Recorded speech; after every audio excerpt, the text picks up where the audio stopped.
हुजूर की कुर्बत का ज़रिया भी दरूद है। कौन सा मोमिन होगा जिसको हुजूर के दीदार का शौक़ नहीं है। कसरत दरूद की बरकत यह है कि हुजूर का दीदार नसीब होता है। हुजूर का दीदार नसीब हो जाए तो बताओ और क्या चाहिए। अल्लाह अकबर। फरमाया जो मेरे ऊपर एक मर्तबा दरूद भेजता है अल्लाह उस पर 10 रहमतों का नज़ूल फरमाता है।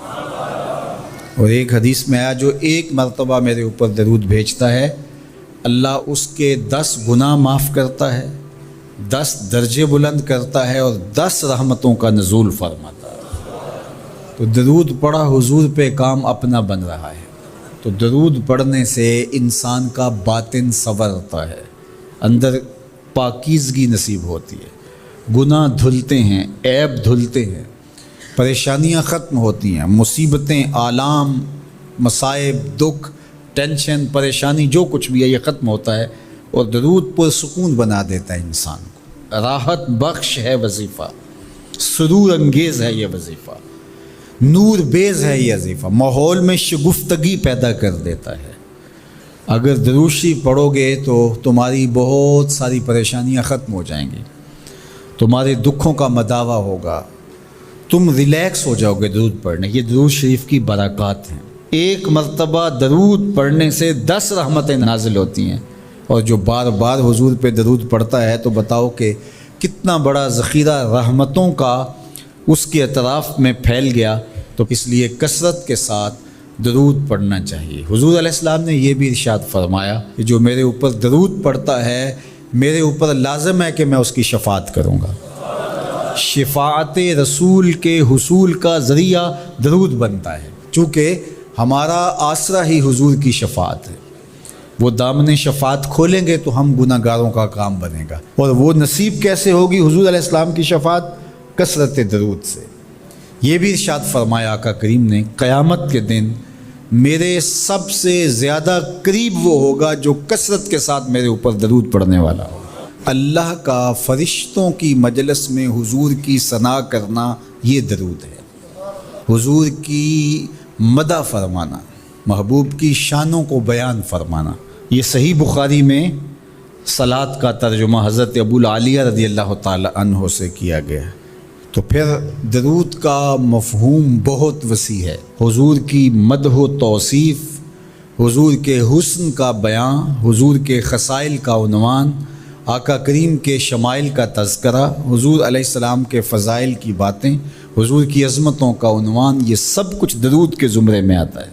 और फिर साथ सीगा भी दरूद का हो और उसमें शानें भी हुजूर की हों, जिस तरह दरूद ताज में है। तो उसमें हुजूर पर दरूद भी भेजा गया और साथ हुजूर की अज़मतों को भी बयान किया गया। तो ये एक ख़ूबसूरत गुलदस्ता बन गया। दरूद शरीफ के जो मफ़ाहीम बयान किए गए हैं उन सब मफ़ाहीम को ये अपने जिलो में लिए हुए है ये दरूद। तो कसरत के साथ हुजूर अलैहिस्सलाम पर दरूद पढ़ने की तलकीन फरमाई गई। हज़रत उबई बिन काब रज़ियल्लाहु ताला अन्हु फरमाते हैं कि आका करीम ने तरग़ीब दी दरूद शरीफ पढ़ने की, बाकी उमूर और इबादत, ज़िक्र, फ़िक्र। तो मैंने अर्ज़ की, इरशाद फरमाए कि मैं आप पर किस मिक़दार में दरूद पढ़ूँ, कितना वक्त, कितना दरूद पढ़ूँ। तो आका करीम ने फरमाया माशेता, जितना तुम चाहो। फरमाते हैं मैंने कहा मैं 4था हिस्सा दरूद पढ़ूँगा, बाकी 3 हिस्से दीगर इबादत और दीगर वज़ाइफ़, अज़कार बजा लाऊँगा। फरमाया जिस तरह तुम चाहो, जो तुम्हारी मर्ज़ी, लेकिन अगर दरूद की मिक़दार को बढ़ा दो तो तुम्हारे लिए बेहतर होगा।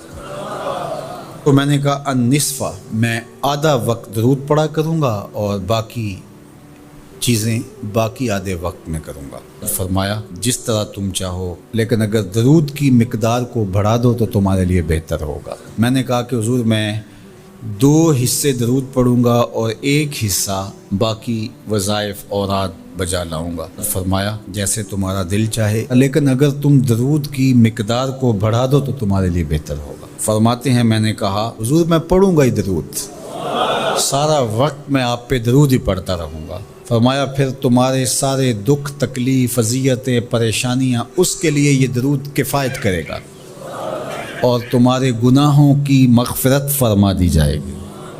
تمہاری پریشانیاں، تمہاری اذیتیں، تمہارے دکھ، دور موجود میں لفظ بولا جاتا ہے ٹینشن، تمہاری ساری ٹینشن، تمہارے سارے معاملات حیات کی بے ترتیبیاں، پریشانیاں، دکھ، اذیتیں، سب کچھ ختم ہو جائے گا۔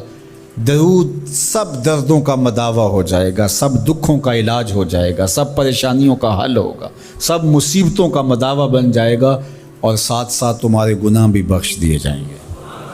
تو درود جتنی کثرت کے ساتھ پڑھا جائے اللہ کی اتنی ہی رحمتیں نازل ہوتی ہیں۔ تو باقی وظیفے، باقی اوراد وہ بھی فضل و شرف والے ہیں، لیکن حضور نے فرمایا کہ پھر تمہارے لیے ایک درود ہی کافی ہو جائے گا۔